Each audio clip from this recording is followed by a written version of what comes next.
मोदी जी के लिए मारना, डंडे मारना इत्यादि शब्दों का प्रयोग किया। यहां तक उन्होंने बोला कि अगर काफिले पे कुछ फेंका गया तो कुछ और फेंका जा सकता है, यानी सुरक्षा घेरे को तोड़कर उनकी सुरक्षा के लिए एक बहुत खतरनाक स्थिति का निर्माण किया गया था कि मौत और हिंसा जैसे शब्दों का प्रयोग बयानों में नहीं होना चाहिए। अंग्रेजी समाचार पत्र में देश के वरिष्ठ सेवानिवृत्त आईपीएस अधिकारी ने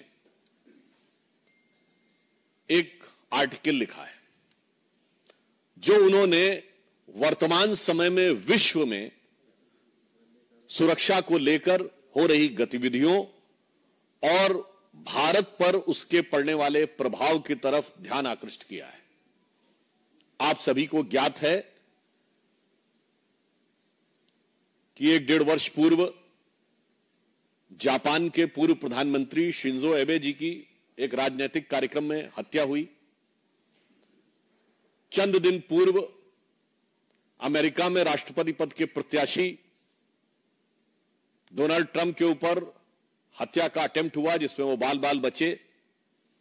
उनका कहना है कि इस प्रकार की प्रवृत्तियां जो हिंसा और हत्या को उकसाती हैं, ये कहीं न कहीं उन बयानों से प्रेरित हो जाती हैं जहां राजनीतिक दल अपने तात्कालिक राजनीतिक स्वार्थ में, शॉर्ट टर्म पॉलिटिकल बेनिफिट के लिए हिंसा और हत्या के शब्दों का प्रयोग करना चाहते हैं। एक दुखद परंतु चिंताजनक बात यह है कि प्रधानमंत्री श्री नरेंद्र मोदी जी के विरुद्ध इस प्रकार के शब्दों का प्रयोग, और मैं साफ शब्दों में कहूंगा हिंसा के लिए उकसाने वाली भाषा निरंतर प्रयोग की जा रही है। अभी आपको ध्यान हो, कांग्रेस के नेता प्रतिपक्ष राहुल गांधी जी ने चुनाव प्रचार के दौरान पिछले वर्ष कई बार अपमानजनक शैली में मोदी जी के लिए मारना, डंडे मारना इत्यादि शब्दों का प्रयोग किया। यहां तक उन्होंने बोला कि अगर काफिले पे कुछ फेंका गया तो कुछ और फेंका जा सकता है, यानी फेंका जाना डर के समाप्त होने का प्रतीक है। इसका मतलब कि किसी भी नेता के काफिले के ऊपर कुछ भी होना चाहिए। याद करिए कि जिस समय प्रधानमंत्री जी पंजाब के दौरे पे गए थे 2021 में, जिस ढंग से उनके सुरक्षा घेरे को तोड़कर उनकी सुरक्षा के लिए एक बहुत खतरनाक स्थिति का निर्माण किया गया था। और इतना ही नहीं है, हम बहुत साफ शब्दों में कहना चाहेंगे कि मौत और हिंसा जैसे शब्दों का प्रयोग बयानों में नहीं होना चाहिए।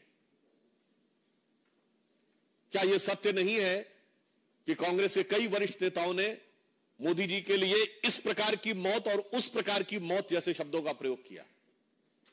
छुटभैये नेता नहीं थे, कांग्रेस के पूर्व केंद्रीय मंत्री ऐसे लोग थे। क्या कब्र खुदेगी, मर जा जैसे शब्दों का प्रयोग किया गया, सर फोड़ देंगे ऐसे शब्दों का प्रयोग किया गया। और यह बात सिर्फ आज की नहीं है, यह विगत लंबे समय से चली आ रही है। मोदी जी के लिए जिन लोगों ने बोटी बोटी काटने से शब्दों का प्रयोग किया, वो दूसरी पार्टी से लाकर आज कांग्रेस पार्टी के सांसद बन चुके हैं। और मैं ये भी बात दुख के साथ और गंभीरता के साथ कहना चाहूंगा, किसी नेता के लिए मौत के शब्द का प्रयोग सबसे पहले 2007 में सोनिया गांधी जी ने मौत के सौदागर शब्द के रूप में किया था।